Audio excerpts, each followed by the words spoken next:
ago when Trump had striked Syria, and he also did it a year ago as well. And that went against his campaign promises as he promised to put America first and never engage in globalism. His Attorney General, Jeff Sessions, seems to be more interested in marijuana than Antifa terrorists roaming around the streets dressed like ninjas and criminal thugs trying to silence people using violence, property damage, and intimidation. And it seems as though the Great Wall of Trump will be postponed till later. It'll get done, but it'll be postponed till later. Although many people see this as unfortunate, I actually think that this is a good thing. Enforcing laws aren't enough. Most of the failure within our government isn't even coming from the president, or most of the failure in our country in general isn't coming from the government. It's coming from the citizens, from the people themselves. We all have a problem amongst us political dissidents on the right. Many people worship a repugnant-looking cartoon frog that represents the Egyptian god of chaos. We lose ourselves in mass movements, and we're too busy thinking within groups, so that when you're a free thinker who has intellectual independence, you unfortunately get false allies. All we want to do is LARP and cosplays as righteous, without doing the hard work of becoming righteous men. We want to be crusaders without going to church and seeking God. We want to emulate our ancestors without carrying out their virtue, and that the heart of many people on the true right sometimes can be no different than the social justice warriors that they claim to oppose at times. As far as individual concerns go, the political situation has been handled or possibly mishandled, and we could focus to things which we are capable of influencing. The left has doubled down.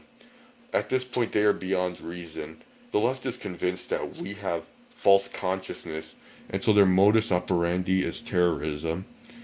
These are the four possibilities from worst to best that can happen: globalist leftist resurgence, hot war in the left wins, hot war in the right wins, and the long divorce. The current struggle against Antifa is not only heroic, but very useful. It serves as a demonstration of just how vile and weak the left is. It is also a source of camaraderie. It undermines the globalist-dominated legal system, which has made an anarcho-tyranny which allows criminals to run wild while refusing to defend the law-abiding citizens. But however, it needs to be more than an anti-leftist resistance movement. Any failure that occurs within our government isn't necessarily negative. It's our opportunity for success rather than having a populist movement swayed by a different flavor of bread and circuses. We have an opportunity to establish a civil society amongst right-thinking men and possibly create communities that will be self-sustaining and resilient in case there is ever a collapse. For long-term success, our movement cannot begin and end with resisting Antifa, calling out the corruption and converged police departments who refuse to do their jobs. It has to be more than attacking and calling out politicians, whether or not they are acting like a bunch of neocons. And it is time for us to stop just always pointing out the hypocrisy of the left, as no group has ever won pointing out hypocrisy. We need to look at long-term generational change, and we need to change our attitudes and our mindset. Otherwise, we'll just be back where we started. We can't just hold the libertarian position of freedom for everybody, just don't judge me on my shortcomings or my failures. When we fall short and make excuses and demand that society embraces our shortcomings, we do nothing but create a leftist virus. Overemphasis on free speech without responsibility to say something useful and good is what is allowing pornographers to create their pornography and sick sexual perversions that has created a generation of addicts who then vote for leftist safe spaces so that their perversions won't be shamed. And the same goes for college being treated like a right, big businesses hiring foreigners, or vices being handed to atomized individuals.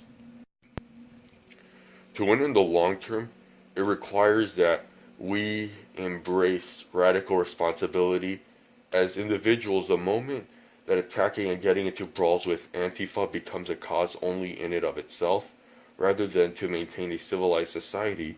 You already lost. The moment anti-feminism becomes about casual sex and cheap ego gratification rather than pursue healthy relationships between the sexes, we have lost. The moment you advocate capitalism with privatized profits and socialized costs, all you have done is ensured a new generation of left-wing voters. Civilization is something that must pervade all ranks of society, from the king, the monarch who understands his commitment to God, to the privileged elites who protect and serve their people, and to the common man who acts with duty and honor, and even going way lower within the hierarchy. Civilization is all of us, and we have to do our part for it.